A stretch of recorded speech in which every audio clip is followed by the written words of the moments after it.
Lindsey, how are you doing? How's everything? How's everything going over there? Oh, good. I like being at Fight Ready. I moved in November from New York, so it's been great. That's I awesome. really enjoy it. Yeah, And like, what's your last name? I got to get this out of the way. How do you? Is it Van Zant or Van Zanda? Like, how do you pronounce it? and it. That's awesome. Do you Yeah, like? Did people ever um, ever like think like, are you like Paige Van Zant's sister, or do you ever get that a lot? yeah, I get that a lot. And like, But do you just kind of go along with it? You're like, yeah, I'm her sister. Come on. I'm like, I wish, but now I'm not. That's all right. That's all right. Well, because when I found you on Instagram, I was like, oh my god, is she like related to Paige? Like, I don't think she's got a sister. I had looked into this. I'm like, okay, no, there's a D in there, so I think Yeah, Paige is not doesn't have the D. So, yeah, I had no to get that D. out of the That's way first. okay. You're good. But yeah, so like, I guess like let's start off with your nickname though, because we're talking about names here. So Damsel, how did you come up with that nickname? A gym that I was at in Florida when I was an amateur came up with it. We were talking about movies and like I don't know, a bunch of different random stuff. So we combined Claude Van Damme with Diesel, so it became Van Damsel. And then like that's just too long, so it just became Damsel. That's awesome. Yeah, because like some people they get their nicknames somehow because like they get into one fight, they get one into one of these fights and they just get a nickname out of how they fought or and then Yeah. yourself has got a totally different thing going on. So I Yeah. appreciate it. Awesome. Thank you. Yeah, so just to start off here, you made your amateur debut in 2014.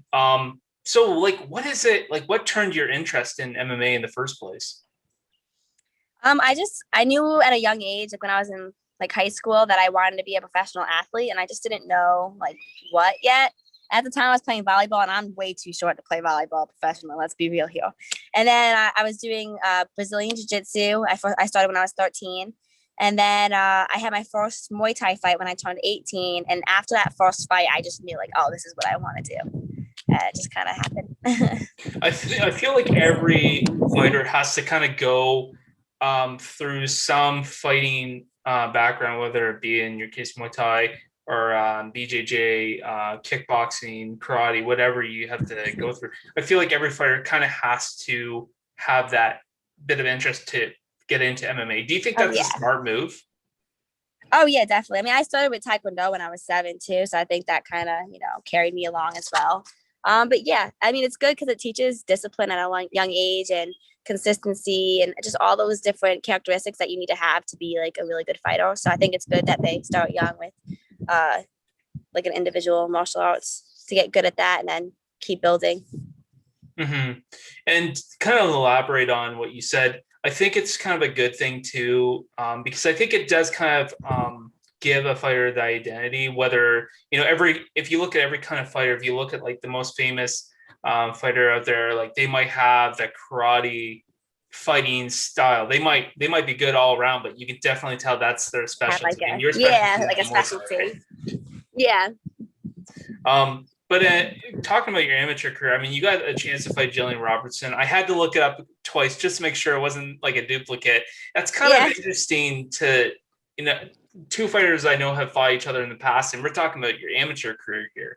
Yeah. Do you find like there's a bit of like the MMA world's more of a small world at the end of the day? Oh yeah, definitely. Yeah, yeah. It's funny. I fought her, and we still laugh about it to this day. Like I visit ATT like a year ago or a year and a half ago now, maybe two. God, it goes fast.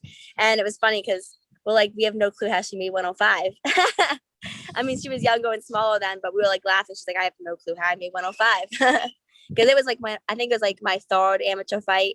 So yeah, we were just cracking up and I was like, yeah, it's crazy. Yeah, because I was gonna say because she fights at 125, so like for Yeah. her to go to 105, I mean, most girls, when you think like normally are fighting at 105 because they have to, like they can't go up in weight. Yeah. No, it's crazy. Well, she was fighting at 115 back then, but like Wow. she just she likes challenges and she went down to 105.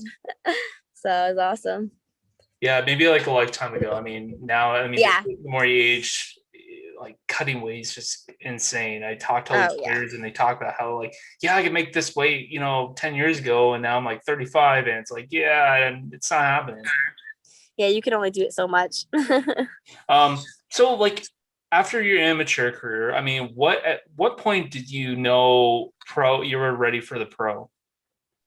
um, I was 3-3 at the time. I just came off of a loss, but I had a lot of gaps in my amateur career just because it was so hard to find opponents. People would pull out, get injured, all that stuff that everybody deals with. So it was hard to find enough fights. So yeah, I was kind of I got offered a pro fight, and my coach said I was ready. So I was like, all right, let's do it. So it's kind of happened. That's awesome. And I mean, like you've had a chance to kind of fight under a lot of promotions. I mean, a lot of great promotions. If that being said, I mean, Bellator, Invicta. I mean, you've had a lot of good experience with all these promotions. But most recently, you fought in Invicta. So, did you just get the one fight contract? Did you get multiple fight contracts? What's going on there? Oh yeah, I have a multiple fight contract. Invicta is really awesome and lets you fight like outside of your contract with their permission. Mm-hmm. So right now I'm just waiting on the call, and hopefully Invicta gives us a date soon, and they should be announcing something soon. So we should have fight news with Invicta coming up. Mm-hmm. Well, I mean, like your last fight, obviously didn't go the way you wanted to. You lost to Alicia Zapella. I'm not even gonna say her name. I'm bad with names. It's a curse. I'm really bad with names too. I think it's Sapatella though, but yeah, I'm bad with names. I don't even know if I'm saying it right, but But that being said, the fight didn't go your way. But if it had, do you think you would have had the same opportunity at that open strap? oh yeah, definitely. We knew going into that fight that whoever won was gonna get that shot. Mm-hmm. Like, does Invicta, and I'm just spitballing here, but does Invicta, do they really have rankings? How does that all work out? I don't really know. I just fight You whoever. just you just take the fight when they give you one, right? Yeah. I just like Don't to make worry about tough anything. matchups. So I'm just like, give me a fight and I'll fight. You know what I mean? Like, just give me an opponent and I'll fight. So, but Mhm. yeah. And I mean, like looking at your record, I mean, almost every single win you've had though has been almost like a finish. So is that like your strategy going in, or is that just the way it worked out? How did that all come together? Well, I'm one of those fighters that doesn't just like to coast and like win a decision. I am always trying to finish the fight. So Mm-hmm. that's why you see in my record too. Most of the times when I do lose, it's a split decision because I didn't get the finish. You know what I mean? So I couldn't figure it out or whatever. But yeah, most of the time when I do, when I get the finish, because that's what I'm always trying to do. I'm trying to finish the opponent. So there's no questions asked. I hate going to judges. Like some people like to try to win every round so they get a decision. But I take risks and I try to make it entertaining. Because at the end of the day, people want to watch you because you don't want to put on a boring fight. It's an entertainment business at the end of the day too, so you gotta remember that as well. Do you As think well. that's something that makes you such a dangerous fighter? Is you don't care, you want to get that finish? I mean, I would hope so. I mean, shit, I wouldn't want to fight me. No, I'm just kidding. But yeah, no, I'm always just trying to go. Yeah, I feel like I'm pretty dangerous anywhere. So, and I try to keep becoming like more of a well-rounded fighter so that people don't know where to take me in a fight. You know what I mean? So yeah, that's my strategy going in. Of course. And I mean, that being said, I interviewed one fighter and she talked about how, typically sometimes she likes to take it to the ground, doesn't like to take all the damage. Do you think there's any shame in that? Do you think that there's an idea that, sometimes there are fights that you have to take that you don't want to have to rush in, you don't want to have to take the damage if you don't have to? I mean, yeah, you want to be smart. You want to hit and don't get hit, right? So, I mean, taking it to ground is smart because you can control more on the ground. Whereas stand up is more like you can't control where their hands go or where their legs go, but on the ground you can. So it's just if you are good on the ground, it is good. You have more percentage of winning if you can control them on the ground because there's not more as many variables coming at you. Mm-hmm. So yeah, I think it's smart. Yeah, and I guess that would make sense. But so you haven't fought, I think, since July 2020, if I'm correct. June. I think it was June, close to sorry. July. Yeah, June. I think end of June. Yeah, Okay. almost a So year. sorry, go ahead. That's almost a year. I'm dying. Bring Yes, me yes. in. And I guess that brings me into my question here. So I mean, it has that been like, hey, when after the fight, did you take some time off, or did you want to get in right away? What's been happening? I'm one of those fighters that I want to fight as much as possible. So I take every fight thrown at me. I've never backed down from a fight. And no, I'd rather get back in there. But with COVID, that mess, it just hasn't Mhm. really worked out that way this year. I mean, there was one year where I got 5 fights, and that's the way I like it. But, it's hard with the way things are right now. But it looks like it's about to turn around. So hopefully we'll get back in there soon and we can keep that pace going. I'd rather that. But no, I don't take any time off. I'm always training, so I'm always ready. I'll take last minute fights. So That's awesome. I like to hear that. And that being said, I mean, I guess Texas, well, I think maybe last week, the week before, they started allowing fans in the stands, whether it's MMA, baseball, I mean, hockey. Kind of, they started doing that. yes. Does that kind of give you a bit of excitement? Or are you just ready to just get back and fight? What are you focused on? Oh, that's exciting. Yeah, no, it's exciting to have fans. I like the energy that the fans gives when you're at events. But I mean, either way, I don't care. I just want to get back in there. So I just want to do what I'm supposed to be doing. I want to do my job. Yeah, and I don't know, like, do you think it's the best idea right now for fans to come back, or do you think it's too early, or do you think it's the right time? I think it's the right time. I mean, I don't know what we're waiting for. I mean, I know like there's probably still people still getting it, but I think it's just like any disease. But I'm probably on the other end of things, so I'm just like I don't care. Like, but no, I mean I do care. Obviously, I don't want people to die, but like there's 20 billion ways to die. So I don't know. I just think that we should live life and be careful, but let's not like stop the world from doing anything. You know what I mean? Free will. Hmm. And I mean, I guess this is the big question: are we past COVID? I'm definitely past it, as you can see. I don't know. You're just ready to get done with it. Yeah, let's just do this. Come on. I wish I could. I wish I could say the same. I'm in Ontario here, and Ontario, Canada, and we're probably the worst for COVID in all of Right Canada. now. So Oh, yeah, it's like we still just pretty got into bad. lockdown. We just went in lockdown last week for a month, and then No. we're on a curfew order. So no gyms. So it sucks. I have to stay and get fat. Oh, terrible. But it is what it is. I mean, I think the United States and where you're at, I think a lot of you had to go through all that, and now you're starting to see the light at the end of the tunnel, as you say. I think And most people I've talked to already had it or they have the vaccine now. exactly. So Hmm. the And I think vaccine that's, at least in the States, I think you're turning a corner there, whereas Canada's seemed like Canada was kind of in that point where, well, maybe our sports could come back. Like maybe they'll do local MMA shows here, and that's just not the case. I don't think. Like I think we didn't have as bad, but as we opened up more things and the variants were getting into Canada, that's when they really started shutting things down again. And it's yeah. unfortunate for a lot of MMA fighters here that want to fight and have to fight within Canada. Yeah, that's frustrating. Mm-hmm. I'm But yeah, that being said, I mean, so I you being an atomweight, I know it's not the at 105 that maybe not might not be the most popular weight class to fight at. But that being said, I mean, you got a big organization like UFC. Do you think it's time for them to open up that atomweight division and get rid of the featherweights? am I allowed to curse? Because I was gonna say fuck yeah, but I don't know if I'm allowed to say that or not. Yeah, Well, dude. I mean, it's about time. They've been playing with the idea for years now. I feel like it came up like 2 years ago and it's still like getting tossed around. But I think I'm hoping that it does because we deserve that shot. well, and that being said, with the featherweights, I just don't feel like there's a lot of women that weigh at that kind of weight, or don't can't cut down to that weight. Either a lot of girls have to go up in weight, and that's really tough to fight bigger women that Yeah. are naturally that kind of size. But with anim weights, I find I had another girl I had another female fighter on my podcast, Ellie Wegman, and she's an anim weight, and she talked about how like eventually she wants to be in the UFC.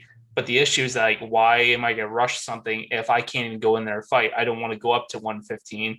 She's about the Yeah. same size as yourself. She's like Yeah. 151, 152. So, Yeah. for her to go up to 115, that's a big weight jump. A lot. Girls cut a lot of weight to 115. I know some girls that get pretty big. They get to like 130, 135. And shit, if I want to go up to 115, I walk around at 112. So on fight day, they're going to be like 20 pounds bigger on me, even if, you know what I mean? So it doesn't make any sense to me even to do that either. But if I get the right matchup, I'll do it. That's awesome. Well, so I mean, obviously you have no problem with they're in Invicta. They seem to be really good with having those weight classes. So you got to educate me a little bit. Invicta, how many weight classes do they have?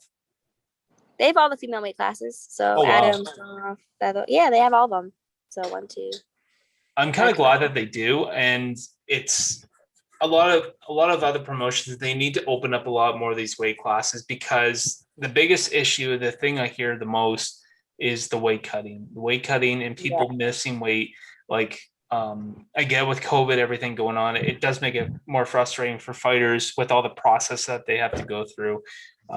So do you think that the weight cutting they need to make more weight classes like they do in boxing? Yeah, I think that'd be really helpful. I mean, I think it's terrible for our bodies to cut that much weight. It especially for women, I just see a lot of girls that have like eating disorders because of it, and it's just like super hard. It's not healthy. So to put your bodies through that, and we already are putting our bodies in jeopardy training. Like it's just a lot on your body, getting hit and all that, and getting super sore and all that. So it's like, why make your body go through more damage by cutting weight? It doesn't make any sense. So I don't know. Yeah, and that's the biggest issue. One fighter had talked to me about how their thoughts on weight cutting and longevity. They mentioned that their thoughts is that the reason why a lot of heavyweight fighters last for so long is not so much about getting strike, with all the strikes. It's more because they're not cutting the weight. Are you a firm believer about weight cutting and that does affect your longevity? Oh yeah, definitely. I mean, I think that's why you see like towards the end of people's careers, they end up going up a weight class or two because it's just they can't cut anymore. Their bodies can't do it anymore. And at what point do you have to say? At what age would you say you would like to retire when you do? I don't think you can really pick an age. I think it's kind of like a feel thing. Like if you're feeling good and you still feel like you're at your peak or you're still like crushing people, then why not keep going? Especially if like you're like me, like most fighters are very passionate about it. We do it because we love it. So I mean, you'll keep going until you feel like, okay, I'm not doing that great anymore or whatever it is going on in your life. Mm-hmm. It's hard to plan shit. You know what I mean? I think it's just I'm kind of like the go with the flow type of person. So I think I there's kind an of just do it idea. best. Sorry, go ahead. I was saying I kind of just do it best, like what's best for me, like in the moment. Mm-hmm. Yeah, there's the idea that I think with fighters, they have to kind of know how your body feels. But again, there's an idea that I think you never stop being a fighter, even when you do retire. Like you never really leave the game. I completely agree with that. I think, well, it's in our blood. Absolutely. So I know we didn't really touch much about it, but have you had any type of fight news? Anything that's coming up that you possibly might get in? I'm waiting for Invicta. They should be announcing soon what's going on, and once they give me a date, I'll be ready to go. I'm just waiting. And I mean, I'm like ready. looking at all the atom weights in Invicta, is there any girls that you're looking at that are like, yeah, I want to fight her? Um, Anyone that comes to your mind? I mean, I'll fight any of them to be honest, but I would love to fight Alicia again because obviously she has the belt and it was a split decision, which means not everybody thought she won. I don't think she won. Was it a close fight? Yes, it was. So obviously that's why we don't leave it in the hands of the judges, but we all know that if it went to a fourth and fifth round, I was going to win that fight because I won the last two rounds, in my opinion, and I had to win ties. So if we went into the fourth and fifth rounds, I know for sure, even if she was trying to get the decision, that I was going to win because I could feel the energy, and she was not having it. And I figured out how to stop her takedowns in the middle of the second round. So I feel like it was going my way. So I don't know what the judges saw, but I felt like they should have saw that. Well, And when it's hopefully, close like that.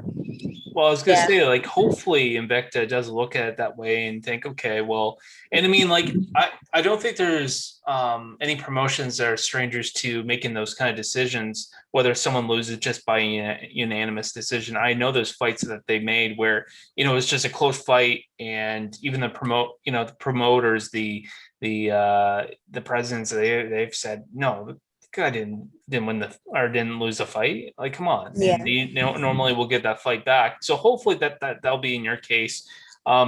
Again, I mean, is there any fights that you're looking forward to this month?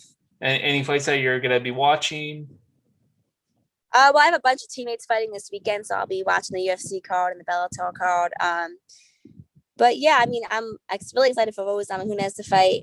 And that's a huge card. That's gonna be great. I mean, I literally watch most of the fight nights, most of the UFC pay-per-views and stuff like that. I'm always watching. I like to watch ONE FC too. They have some crazy fights going on. I gotta catch up a little bit. Sometimes I miss a couple, but yeah. Did you mention Thug Rose? Sorry, I just couldn't really hear you very well. Yeah. Sorry. Okay. Yeah, Thug Rose. I don't know. I mean, like, that's a tough fight for her. I don't think Millie Zhang is really. I don't think she's screwing around. Like, she's the real deal. Yeah, no, she is. It's definitely gonna be a tough fight for Rose. I mean, I think, yeah, she's definitely got a work cut out for her. I mean, I'm sure the odds are in Willie's favor for sure. Well, with Welly, I don't find that she's just a power. She's not just a powerhouse. She doesn't just like I find Chris Cyborg. I mean, I'm not taking anything away from Chris Cyborg, but everyone knows who she is, and of course, like I'm not going to take anything away from her. It's not that she doesn't have good technique, but a lot of her strategy is running down her opponents and putting these girls at the cage and just striking the hell out of them. But with Weili Zhang, like she's got some striking, like she's got legit boxing, and that's kind of scary for someone like Rose. I mean, because she's got great footwork, but I mean, she gets caught. I mean, I just don't think she doesn't. I don't find she takes shots very well. But that's just my opinion. Yeah, we'll see though. I'm excited. I'm looking forward to it as well. I got the night off from work, so I'm like, yeah, I got this. Hell yeah! But again, I mean, is there? I guess what is 2021 having for the Damsel? Well, I'm just hoping to fight as much as possible. Like at least like three fights by the end of the year. If we could get going soon, But yeah, I want that Invicta belt, so that's what my mind's set on. And then when we get in the UFC, it'll be fun to get that first UFC Atomweight belt. Awesome. So is that what the next 5 years looks like for you? Yeah. Awesome. Fighting. Yeah, working that record up. Well, hopefully, first of all, the UFC needs to make that belt. They got to do their part first, and then you can take care of the rest. Exactly. I'm waiting, man. I'm ready. You guys do that, and I'll just take care of the rest. Don't worry. Yeah, let's go, Dana. Get on it here. We're waiting. But Lindsey, I enjoyed having you on here. It was a pleasure. I do appreciate you taking the time to come on here and talk a little bit about yourself and your career, and a little bit about the UFC, and hopefully your fight soon, and we'll talk again soon. Thank you. Yes, thank you so much for having me on. It's great. My pleasure to talk to you.